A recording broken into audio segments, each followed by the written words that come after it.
Y ahora sí. Este, bueno, buenos días, Daniel.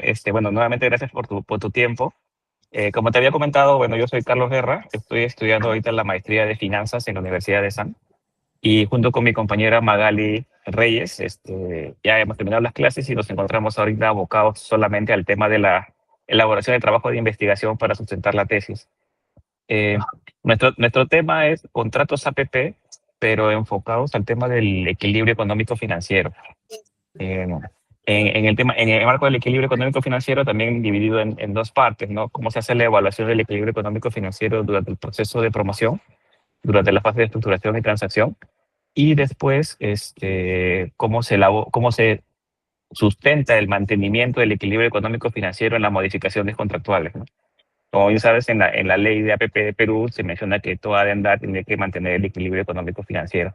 Entonces, en esos dos escenarios es que más o menos estamos orientados nuestro trabajo de investigación a ver cómo se evalúa y qué propuestas o de mejora se podrían implementar a dicha metodología.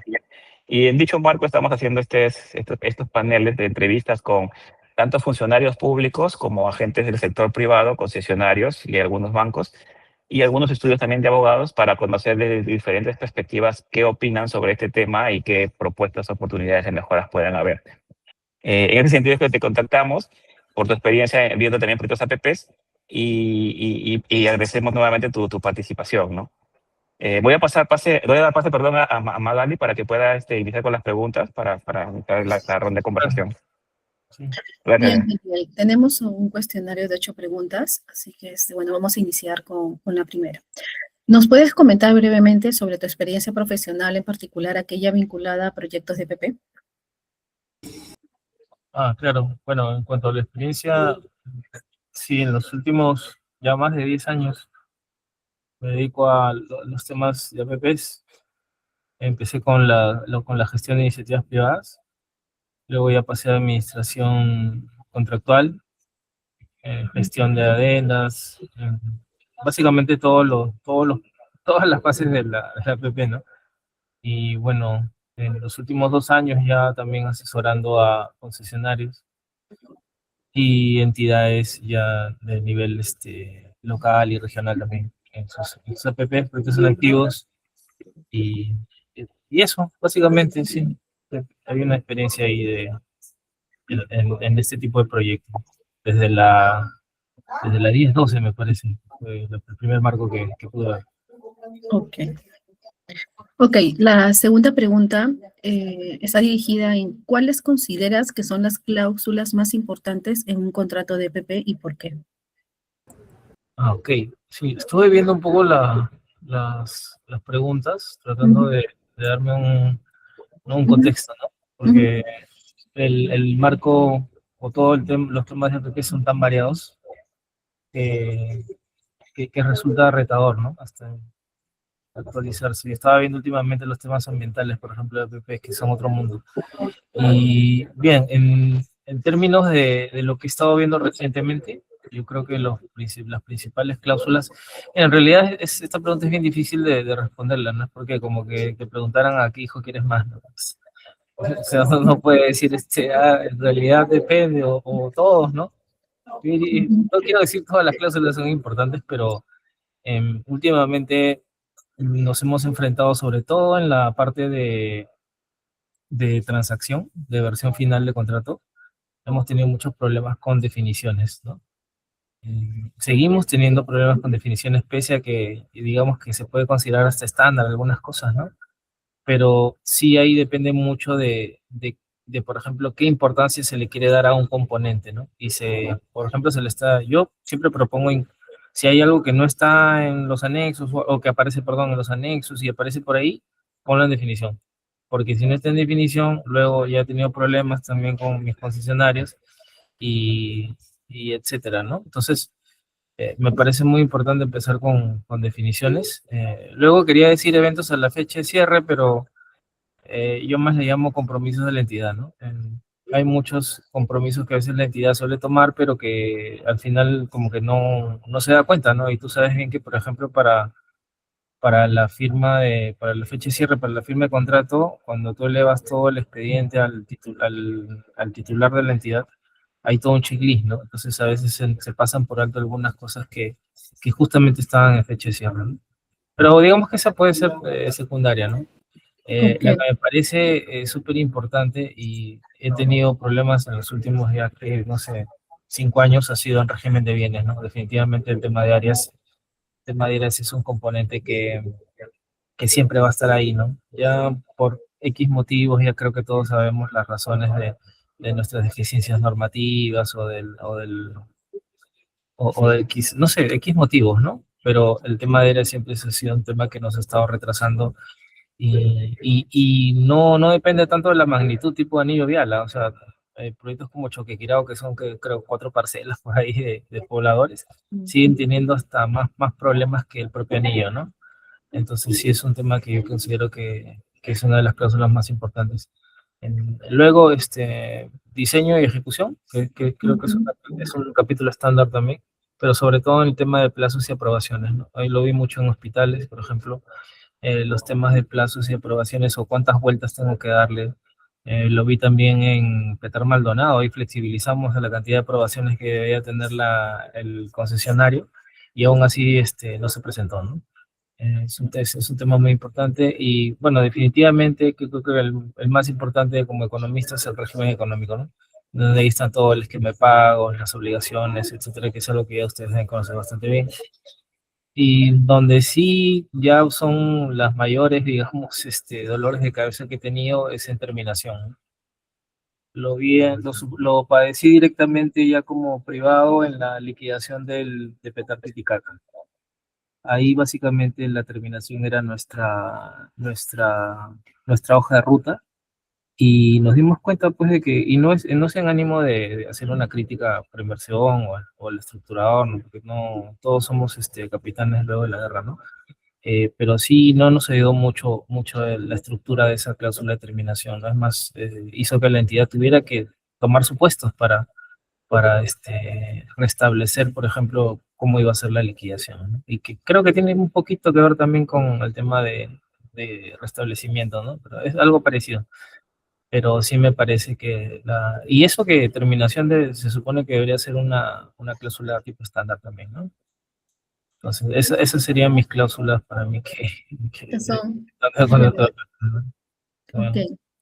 Bien, la tercera pregunta. En la práctica, ¿consideras que el marco normativo de las APP resulta suficientemente claro y consistente para evaluar y gestionar el equilibrio económico-financiero de los contratos EPP? ¿O identificas espacios que pueden generar incertidumbres para los concesionarios y o financistas en los proyectos? Y de ser así, ¿cuáles consideras que serían los principales aspectos de mejora, no? Ya, ok, sí, aquí bueno, la pregunta es un poquito amplia, ¿no? Pero Ujú. yo considero que con base en mi experiencia, yo consideraría que sí, que el marco normativo es suficiente, o sea, como que te da una guía, ¿no? Tampoco podemos tener un reglamento súper abultado de fórmulas, etcétera, ¿no? Justamente para eso están los lineamientos. Yo consideraría que mi respuesta es sí, que yo lo considero suficiente hasta donde está establecido, pero sí, quizás, o sea, harían falta la actualización o una mejora de los lineamientos, ¿no? Para que entonces tú debes saber muy bien que los financieros o los economistas en este tipo de cosas trabajamos mucho con los lineamientos, bastante con los lineamientos. Entonces, consideraría que las mejoras vendrían por ese lado, ¿no? Por la claridad de esos anexos Hola, técnicos. ok, Sí, sí. ok, Daniel.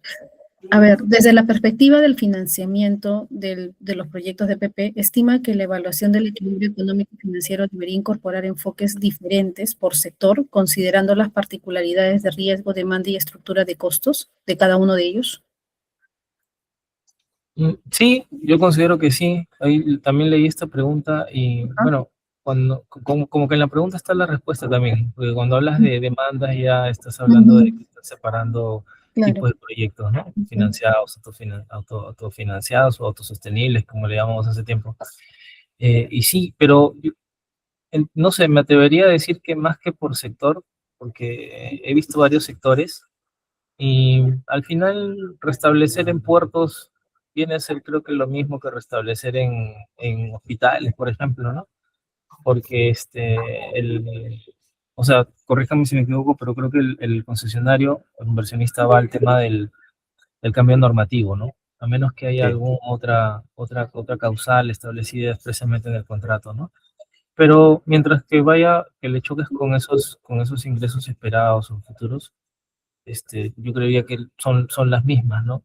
Y por eso me atrevería a decir que más que por sector productivo, o Ujú, sector, ujú. perdón, de infraestructura o servicio público, podría ser interesante una división por esquema de pagos, ¿no? O por naturaleza u origen del proyecto, ¿no? Quizás por ahí, lo digo porque en administración de contratos, Ujú. eh, y bueno, ya me voy a mandar con todo ya, pero por ejemplo había una gran diferencia entre mi concesionario de ISA Sur tramo 1 del tramo 5, ¿no? O sea, el del tramo 1 me daba una llamada y me decía, "Oye, ¿sabes qué? Me equivocaba en el RUF, cámbiame el monto, ¿no?" Ese era un correo y lo cambiaba, un WhatsApp.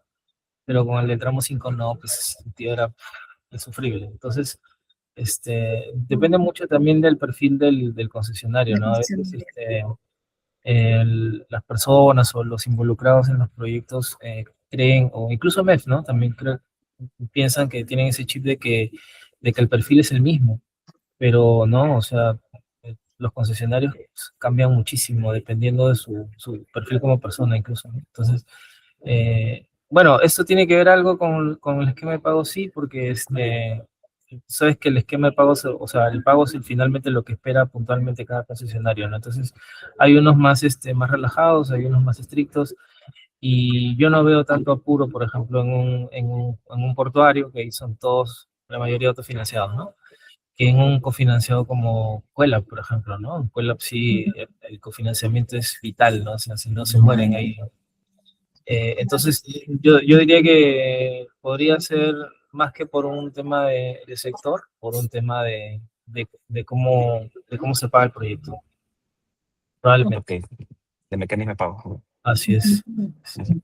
No sé si es necesario que prenda mi cámara. Así que, bueno, Como te sientas cómodo, Daniel, no hay sí. problema. Sí. Y Daniel, la pregunta 5 tal vez está un poco relacionada con la 2, que ya has comentado un poco ya respecto al tema de las cláusulas de contrato. Y, y en relación a dentro del contexto del análisis crediticio y riesgos para otorgar financiamiento de un proyecto, ¿qué tan relevante consideras que son las cláusulas del equilibrio económico financiero incorporadas en los contratos y por qué consideras que dichas cláusulas resultan relevantes para la toma de decisiones de otorgar o no el financiamiento? Ok, sí, no, las considero muy relevantes, ¿no? Ujú. Sobre todo si el riesgo, lo que pasa es que considero yo y de lo que conozco con los concesionarios y finalmente con los financistas, etcétera, es que el riesgo estaría controlado por estas cláusulas, ¿no? Entonces, en la medida que este riesgo está controlado, el crédito es posible o tiene el go, ¿no? En la, en los posibles escenarios de incertidumbres. Entonces, sí, yo lo considero muy relevante, ¿no? Ok, Por esto, porque estás controlando. Eso es como finalmente un mecanismo de mitigación, ¿no? Y aparece en los informes de evaluación como un mecanismo, me parece, de mitigación de riesgo, ¿no? ok. Sí. ¿Consideras que el tratamiento actual del equilibrio económico-financiero en los contratos de PP brinda a los financistas un nivel adecuado de predecibilidad, certeza para evaluar escenarios a largos plazos? ¿Y por qué? Ya, ahí puedo considerar que es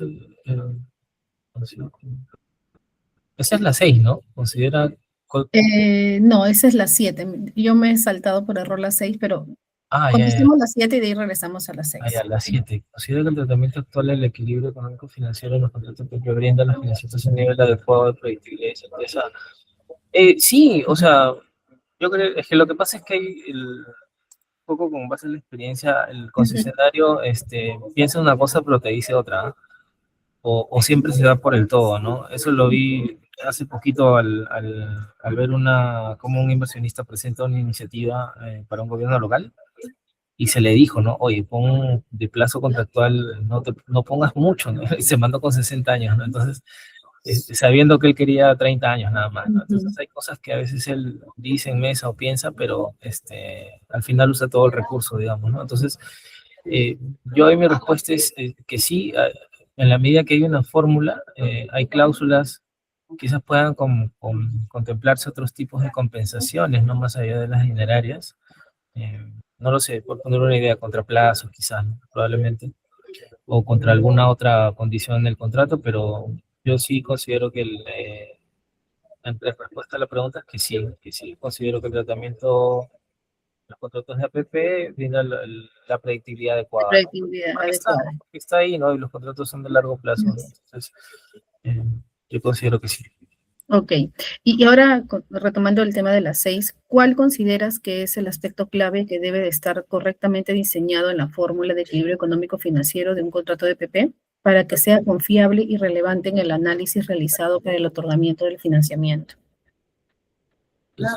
Ya, claro, o sea, ya cuando hablas de financiamiento, entiendo que te refieres también a cierre financiero o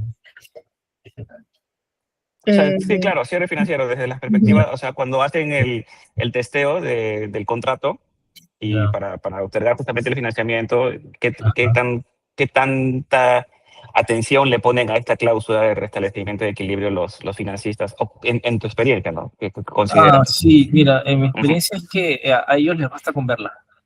Ok, ok, ok. Sí, si Ujú. está, Ajá, está bien, porque ok. esta cláusula se está convirtiendo también en estándar, ¿no? Incluso en fórmula, ¿no? O sea, que tiene esa tendencia, ¿no? Entonces, en los comentarios que hemos visto de los postores incluso, les basta que esté, ¿no? Y ya todos toman por hecho de que va a estar, ¿no? Incluso también el tema es en adendas, quizás ahí sea un poco más, más complejo porque ahí ya destapamos la olla, ¿no? Y empezamos a rascar a ver qué hay ahí, ¿no? Y entonces ahí es el tema, cuando hay, o sea, mi respuesta es que probablemente sea mejor ser más preciso en los parámetros. Yo sé que se definen los parámetros, pero oye, he tenido problemas para actualizar por precios pagos estando definidos los parámetros, ¿ah? Hasta ahorita sigue siendo una incógnita en MTC por qué utilizan el tipo de cambio promedio, ¿no? No sé, ese tipo de preguntas no las puede responder creo que ni Velarde. Están así, pues no estuvieron así, se escribieron así, entonces, pero siempre hay una persona que piensa distinta a otra, ¿no? ¿Por qué no usan, por ejemplo, el tipo de cambio a la fecha de cierre? O que te dice la pericia económica, te dice que utilices a la fecha de cierre, no te dice que utilices promedios, ¿ah? Por ejemplo. Entonces ya empezamos y te lo hablo desde el punto de vista como perito económico, ¿no? Entonces yo le puedo decir a un administrador de contratos, no, ¿por qué usas promedios? Eso, le estás metiendo ruido. El libro del perito económico dice que tienes que utilizar la fecha de cierre, ¿no? Entonces ya empezamos a entrar en discusiones de detalle que finalmente quizás no te muevan mucho la aguja, ¿no? Pero tú sabes que cuando administras contratos son informes, son posiciones, son debates entre administradores, es tiempo. Entonces ahí mi respuesta es que yo considero que probablemente una mejora o el por qué no es relevante es que se tiene que ser más preciso en los parámetros y explicativo en los procedimientos de reconocimiento de los equilibrios, porque, o sea, y si tú te vas a los contratos, dicen que las partes se pondrán de acuerdo, por ejemplo, ¿no? Para el restablecimiento, si es que es por monto, ¿no? Entonces, yo digo, ya, entramos en ese equilibrio. Hay algo muy importante que es la participación del supervisor, ¿no? Entonces, ya, lo mandé al supervisor o o a un perito externo que me calcule el monto del desequilibrio y ya, él te lo da y todo. Pero la forma en cómo tú haces efectivo esos pagos es otra historia, ¿no? Ahí tienes que convocar a tu boga, si es que no está disponible en la cuenta de fideicomiso, tienes que abrir una cuenta. Ahora el boga te decir, ya, pero ¿qué cuenta hay? Tú sabes que un sol que entra al Estado se pierde, así ya no voy a poder hacerle el tracking. Es todo un cantar, ¿no? Entonces, si bien es cierto, esta parte mucho no le interesa Ujú. al inversionista o al concesionario, el concedente, estamos hablando en el escenario en que el concedente reconoce, ¿no? Entonces, pero el concedente sí, ¿no? Entonces, mientras más, menos claro esté el procedimiento, más me voy a demorar, ¿no? Entonces, yo creería que, si en algunos anexos de los contratos, yo sé que es un poco difícil, adelantarse a eso, pero creería que sí se puede, ¿no? Se puede redactar, cláusulas en las que se explique de que, por ejemplo, la OGA tiene que intervenir, ¿no? La Oficina de Finanzas o Tesorerías, que son los que administran las cuentas para poder dispongan, tal, ¿no? Eh, yo también sé que el contrato no puedo poner todo, pues, ¿no? Pero sí puedo dar algunas directrices para que me facilite, porque tú sabes que a la hora de la hora, cuando tú empiezas a administrar el contrato, prácticamente te dejan solo, ¿no? Entonces, las entidades piensan que el contrato es de Daniel Alarcón. Y él es el dueño del contrato, él es el dueño del proyecto, él me tiene que decir todo, ¿no? Cuando tenemos que bajar hasta el piso 5, 3 y decirle, oye, ¿sabes qué? Este contrato no es mío, es de toda la entidad, ¿no? Así que involúcrate. Entonces yo creería que el tema va por ahí también, ¿no? Los Ok, aspectos claves en diseñar estas fórmulas no solamente es poner la fórmula, sino ser explicativo en los parámetros y un poquito más extenso quizás en los procedimientos, ¿no? Como tiene que ser así. ok, ok. Y ya como última pregunta, ya para cerrar, Daniel, ¿consideras que existe algún otro punto o tema vinculado al equilibrio económico-financiero que no hayamos visto en materia de esa entrevista y que creas que sea relevante comentar?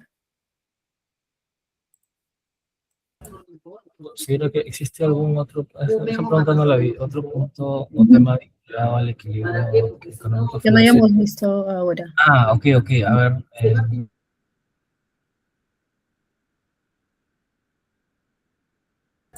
Yo creo que quizás, ¿sabes qué?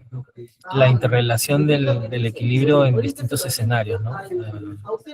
Por ejemplo, ¿qué pasa sé que es complicado ya, pero, o sea, lo vemos, solemos ver los contratos como un punto, ¿no? O sea, cada tema en un punto del tiempo, ¿no? Pero, por ejemplo, en terminación anticipada, en liquidaciones de contrato, y esto Ujú, lo vi en Chavimochic y en, en Titicaca, perdón, en Titicaca y en Chavimochic, los contratos se vuelven más dinámicos porque tienes que ver cómo conversa cada cláusula con otra, ¿no? Entonces, mi sugerencia sería de que, o sea, cómo se vincula el equilibrio económico financiero con distintos escenarios o de terminación anticipada, o de adenda, ¿no? O de etcétera, ¿no? Otros escenarios en los que aparece el equilibrio, ¿no? Entonces, dependiendo en qué fase estamos, ¿no? Porque mucho también discutimos con los ingenieros tú sabes que el contrato se comporta de una forma en la fase, en la etapa preoperativa, ¿no? Y en la etapa operativa ya es más relajado, ¿no? Pero en la preoperativa, cómo es un equilibrio con un restablecimiento en esa etapa y cómo es un restablecimiento en operación y mantenimiento. Son cosas, te apuesto que si lo ponemos en la práctica, vas a ver que son dos cosas totalmente distintas, ¿no? Entonces, yo sugeriría eso, ¿no? Lo vean así también. Ok, Daniel. Listo. Listo, Daniel. Muchas gracias por tu tiempo. La verdad que ha sido muy educativo. ¿Qué tal? Ahí Hola, está, hola, ya ¿cómo te, estás? Un gusto. ya te pusimos Es, rostro. sí. Sí. Y nada, te estaremos comunicando más adelante si deseas que compartimos la transcripción previa que presentemos la tesis para que si tienes un comentario, algún tema para contar con tu ok.